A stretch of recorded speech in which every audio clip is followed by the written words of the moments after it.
Awesome. Next up, Suzanne Schaefer. Suzanne is a meditation teacher. Suzanne is a mom of 2 young children. Suzanne's about to come out with her first book called Bare Naked Bliss. She's an incredible person at so many levels. She's gone through a lot, and she continually comes back with this response to generosity. Last night, she tells me, you know, I think all of us are speaking about different things, and I'm really talking about the simplicity of service. Doesn't have to be complex, doesn't have to be big. Everyone can do something. And that's what Suzanne is going to rock us with. Thank you.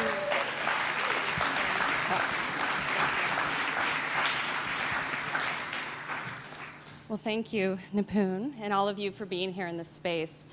Yes, it's that simple.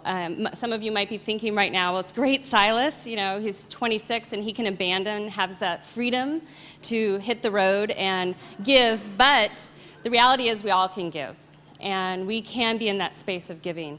About 3 years ago, I was at a place in my life where I'd gone through serious suffering, just one thing after another, almost unbearable. But somehow I found myself in Puerto Rico at an Alliance meeting for humanity. And within that meeting, I was surrounded by some of the top scientists in the world, by Nobel Peace Laureates, by people that were being the change in the world, NGOs from everywhere, mind-blowing. And I was sitting there going, why am I here? What am I doing? Because pretty much at that point, I had just been surviving my personal life. Then in one of the sessions similar to this, a gentleman stands up that had been on Wall Street, and he tells his story of suffering. And he basically realized that he had come to a place in his life that he wasn't aligned to his highest truth. He wasn't operating in society in an authentic manner. And it took his mother's words one night after she observed him cutting down other individuals, acting in a way that wasn't how she raised him. And she looked at him and said, "Who are you?" That's all she had to say. The very next day, he said that was like a blow to him that he had never received. And he went into work, high-paying Wall Street job, and quit. He didn't know that that day he actually was going to be fired.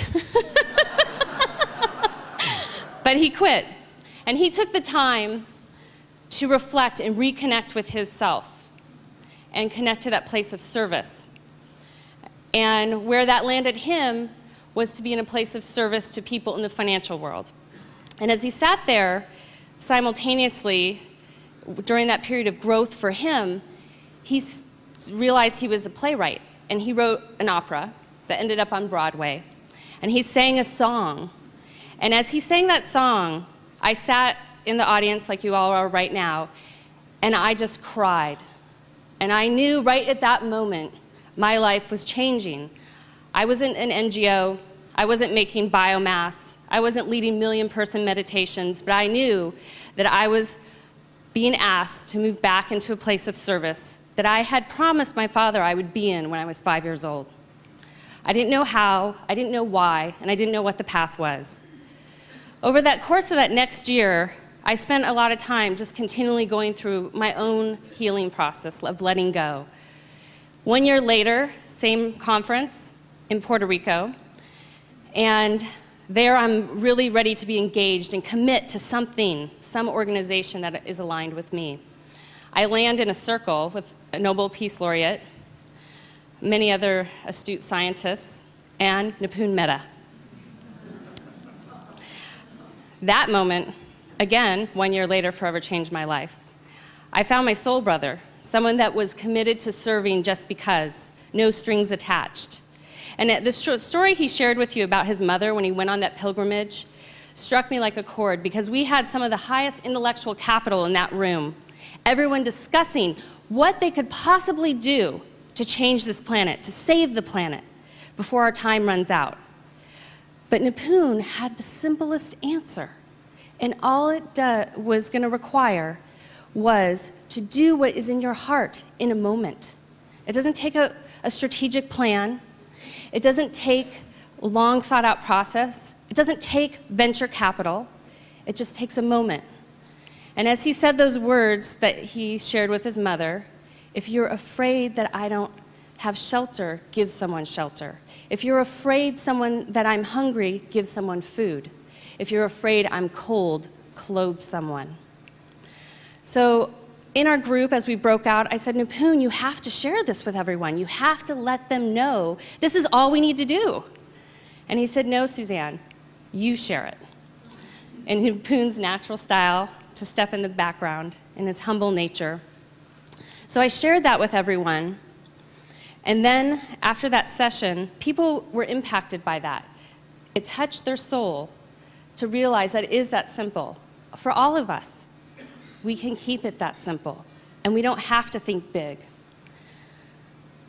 So from that point on, that simplicity, I decided that I was going to harness that simplicity in my life in every aspect. I have small children. And how can I be the change for them? How can I set the example? Day in and day out, being a parent can be trying. It can put you in places where you might not want to be. But you can have compassion and show them how to be the change. The smile cards have been a great inspiration for my kids because now they can ding-dong ditch with a bouquet of flowers. They can hide in the bushes and see what the reaction is when the people come out. There isn't one day that my son doesn't walk with me and see a homeless person and want to give them food or money. There isn't a time when my daughter will ask what she can do for me, how she can help out around the house. Those simple acts are something that we all need to remember and harness. And as Nipun says, let's step it up a notch. So I came away from that conference wondering, how could I, in my professional life, bring service in? How could I give? And that's what I did. I just started giving of my time. And probably it was maybe 10% at first of my time. And pretty much now I give probably about 95% of my time away to people that are from all different aspects of the world. People that are feeding hungry people in South America. People that actually, from the outside, might appear to have the most in the world, might be like a Warren Buffett, but they need compassion and they need someone to authentically stand by their side. So after I implemented that and continued to implement and find my way, because there is no plan, you don't know where the road's going to take you when you commit to service, I also committed to being of service to myself. And we had this discussion last night, that before you can authentically give to anyone, you have to remember yourself. If you don't take the time to connect to your stillness, your silence, your inner peace, you are denying yourself something that's greater than even food or water that you would put in your body. Taking that moment to be still will connect you with your heart, with your spirit, your soul, whatever you want to call it, and guide you to where you should be next. And finally, I'm going to leave you with a story of just compassion. And that's where, when you move into that place of service, you realize it's no longer about you. It's no longer about any of us. It's no longer about the political rhetoric. It's truly operating from a place of compassion. I was in a locker room after swimming with my children, and there was a mother there, and the 2-year-old child was crying hysterically, throwing the biggest fit that you could ever imagine. The mother, visibly I could tell, just feeling her even energetically, was at her end of her rope. She was getting more and more agitated. Finally, she struck the child. And I sat there, and I felt her pain. I walked over to her and I said, "Let me help you." I took her child and I said, "Don't worry. It's okay. I'll hold your child. You get dressed." And I knew in that moment, giving to her that compassion, not judgment, was the biggest service I could give to her in that day and to that child. So for all of you, when you asked, how can I step into service? It really is that simple. It's one simple action. It doesn't have to require money. It doesn't have to require anything except your heart and your soul and your stillness. Thank you.